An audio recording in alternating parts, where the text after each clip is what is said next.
নমস্কার বন্ধুরা, আজকে নিয়ে চলে আসলাম মাটনের একদম নতুন একটা রেসিপি, হাতে মাখা লাল মাংসের রেসিপি।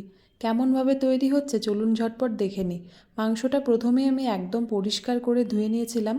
এবার এর মধ্যে মিলিয়ে নিচ্ছি লবণ আর তার সাথে পেঁপে বাটা। কাঁচা পেঁপে আমি মিক্সারে বেটে নিয়েছিলাম, সেটা এর মধ্যে দিয়ে দিলাম। তার সাথে কাঁচা সর্ষের তেল গেল এখানে ছোট চামচের হিসাবে 4 চামচ। সব কিছুকে একসাথে মেখে নিচ্ছি। এবার ভালো মতো ম্যারিনেশনটা করে নিয়ে এটাকে রেস্টে রেখে দিচ্ছি 20 মিনিটের জন্য। কাঁচা পেঁপে দিলে মাংস খুব তাড়াতাড়ি নরম হয়ে যায়, 20 মিনিট যথেষ্ট হবে। তবে হাতে সময় থাকলে আরও কিছুক্ষণ রাখতে পারেন। কড়াইতে সর্ষের তেল দিয়ে দিয়েছি, তেলটা খুব বেশি লাগবে না, ম্যারিনেশনের সময় অনেক তেল গেছে।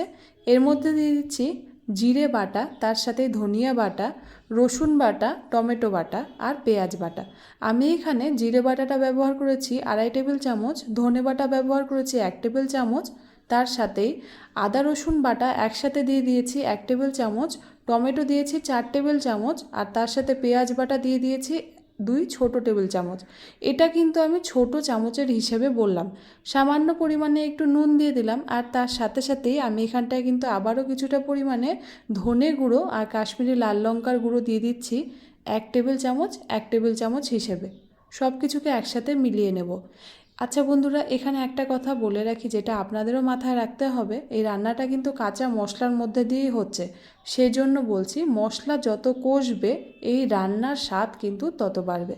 তাই একটু সময় নিয়ে মশলাগুলোকে লো ফ্লেমে কষতে দেবেন, এতে করে মশলার কাঁচা গন্ধটা কিন্তু চলে যাবে আর মাংস খেতেও ভালো লাগবে। এখানে এবার ম্যারিনেশন করে রাখা মাটনটা দিয়ে দিলাম। দেখুন জলটা কিন্তু বেশ ভালোই বেরিয়ে গিয়েছে, তাই এখন একদমই জল অ্যাড করার কথা ভাববেন না। কাঁচা মশলা যখনই আমরা কিছু রান্না করি, সেটা মাছের ঝোল হোক বা মাংস, আমরা কিন্তু প্রথম দিকেই জলটা দেব না, তবে কিন্তু কাঁচা মশলার একটা কটা গন্ধ রয়ে যায়, সেটা কিন্তু পরে খাওয়ার সময়ও একদম ভালো লাগে না। সব কিছুকে একসাথে মিলিয়ে নিচ্ছি। হাতে সময় যখন খুব কম থাকবে, মনে হবে একদমই সময় নেই, পাঁঠার মাংস এবার সেদ্ধ হতে তো অনেক সময় লাগে, তো তখনকার জন্য এই টিপসটা অবশ্যই মাথায় রাখবেন। কাঁচা পেঁপে বাটা দিয়ে এইভাবে মাংসটা বানিয়ে দেখুন, খুব অল্প সময়ে কিন্তু তৈরি হয়ে যাবে। এবার কিছুটা পরিমাণে পেঁয়াজ বাটা, টমেটো বাটা আর রসুন বাটা আবারও দিয়ে দিচ্ছি। এটা আমরা প্রথম দিকে তেলের মধ্যে অ্যাড করেছিলাম, আর কিছুটা কিন্তু মাংসটা একটু হয়ে যাওয়ার পর 10 মিনিট পরে অ্যাড করে দিতে পারেন। সব কিছুকে একসাথে মিলিয়ে নিলাম। দেখুন এতে কিন্তু বেশ ভালোই জলটা ছেড়ে দিয়েছে, মানে যখনই আমরা ম্যারিনেশনটা করেছিলাম মাটনের জলটা অনেকটাই ছিল। এবার আমরা কিন্তু মাটনটাকে ভালো করে কষিয়ে নেব। এবার আমি এর মধ্যে কাঁচা লঙ্কা চিড়ে রেখেছিলাম, সেটাই দিয়ে দিলাম। ঝালটা যে যেমন পছন্দ করেন তেমনভাবেই অ্যাড করবেন। আবারও দিচ্ছি কিছুটা পরিমাণে কাঁচা সর্ষের তেল।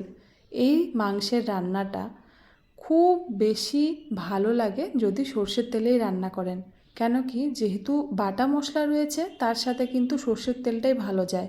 এবার আমি এখানে 10 মিনিটের জন্য একদম লো ফ্লেমে এটাকে হতে দিয়েছিলাম।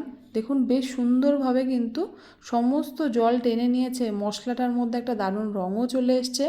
তবে এটাকে আরও কিছুটা যদি আপনারা সময় নিয়ে করেন, তবে কিন্তু মাটনটা ভীষণই সফট হবে। আবারও বলছি, যেহেতু পেঁপে বাটা রয়েছে সেজন্য বেশিক্ষণ রাখার দরকার নেই ম্যারিনেট করে। মাংসটাকে বেশিক্ষণ রাখার দরকারই পড়ে না, তার আগেই কিন্তু এটা ভীষণভাবে সফট হয়ে যায়। এখানে দেখুন জলটা দিয়ে দিলাম, জলটা অবশ্যই নিজেরা বুঝেই দেবেন। যতটা গ্রেভি রাখতে চান সেই পরিমাণেই কিন্তু জলটা দেওয়া ভালো। এবার মিলিয়ে নিচ্ছি এগুলোকে একসাথে।